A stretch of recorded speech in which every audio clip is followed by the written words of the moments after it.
So I know I promised this video a long time ago, the review of the new Seiko Alpinist, but I've had a chance to wear this watch for a while, and I think I have a really good grasp on how I feel about this watch. There's a few negatives which I'm going to mention in today's review, but honestly it's a really cool watch, so let's check it out. But guys, first of all, my name is AB, I run the Watch Collecting Tribe Productions, and in today's episode we're going to be taking a look at the Seiko Alpinist. I'm going to be letting you guys know the full review of this watch and the full specifications, and of course my personal opinion on this watch. So guys, without further ado, let's just move on with the review.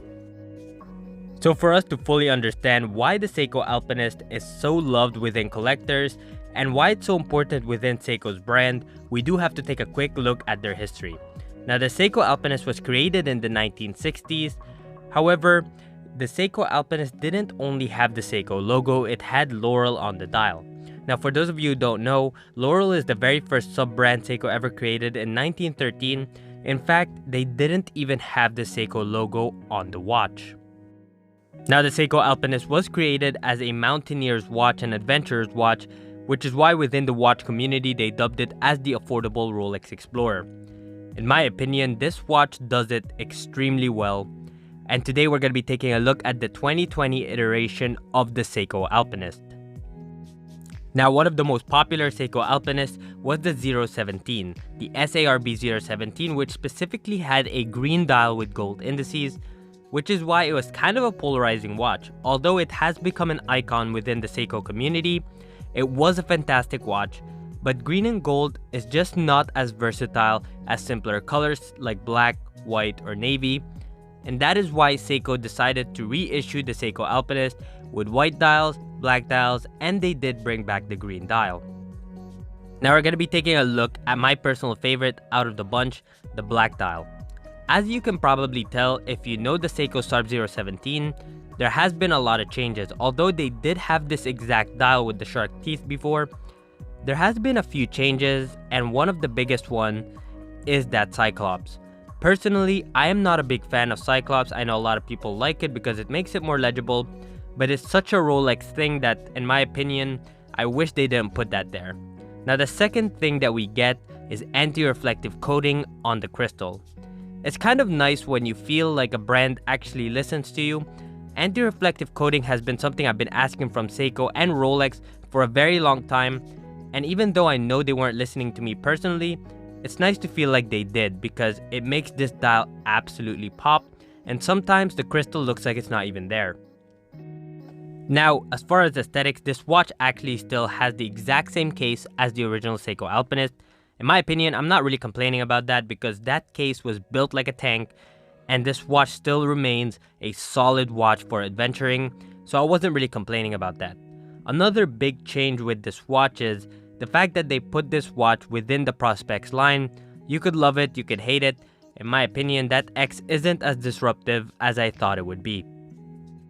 Now finally, the biggest thing they changed with this watch, which is why I think there's a price increase, is the movement. This watch has the new 6R35 movement, and it has approximately 74 hours of power reserve, which is very appreciated for me personally. If this is your everyday watch, you might not need 74 hours of power reserve, but they did upgrade the movement, which was a nice touch. If they're going to increase the price, they are giving us more. You're getting anti-reflective coating, you're getting a new movement, and you're getting such a solid watch. And they also added a bracelet because the SARB 017 never had that bracelet. Honestly, this is just such a good looking everyday watch, and I have very little to complain about. Primarily that Cyclops, I really wish it wasn't there. Now, since I love the Seiko Alpinist a lot, I'm going to be nitpicking with the stuff I don't like. As I mentioned, I wish they didn't have that Cyclops. And this dial has a very cool matte black dial that, in my opinion, I wish they didn't have that 20 bar in red. I didn't mind the top of the compass. However, it does contrast nicely for those who like the color, but I wish it was either a darker shade of red or it wasn't there at all. I think that would have looked absolutely stunning. But guys, let's move on to the specifications of this watch and how it actually feels on the wrist, whether or not it's as comfortable as it looks. So let me start out by saying this watch looks really good on the wrist. The watch has a mixture of brushing and polishing, and if you haven't handled a Seiko Alpinist before, then you wouldn't know that the polishing and brushing on this case is actually really impressive. The finishing of the overall watch is very impressive, which was why it was very undervalued at its price point.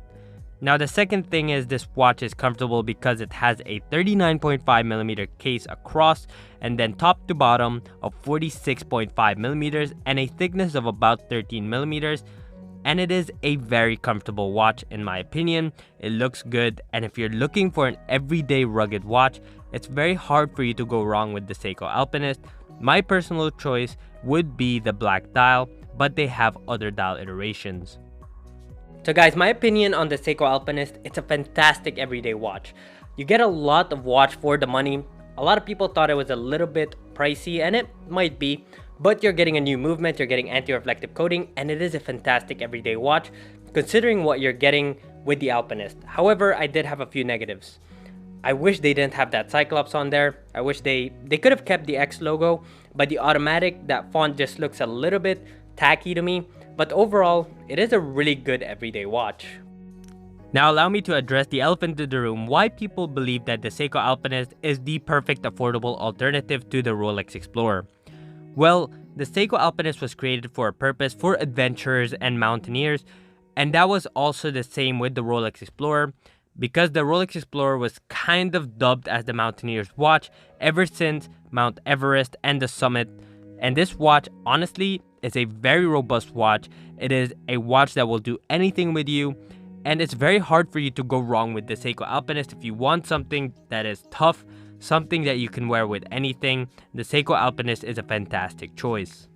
But guys, thank you so much for watching. Please head over to exquisitetimepieces.com if you're interested in this watch. The cool thing about that partnership is I get to be unbiased with these reviews, and make sure you mention watch collecting strategy, because if you do, they're going to hook you up over there at exquisitetimepieces.com.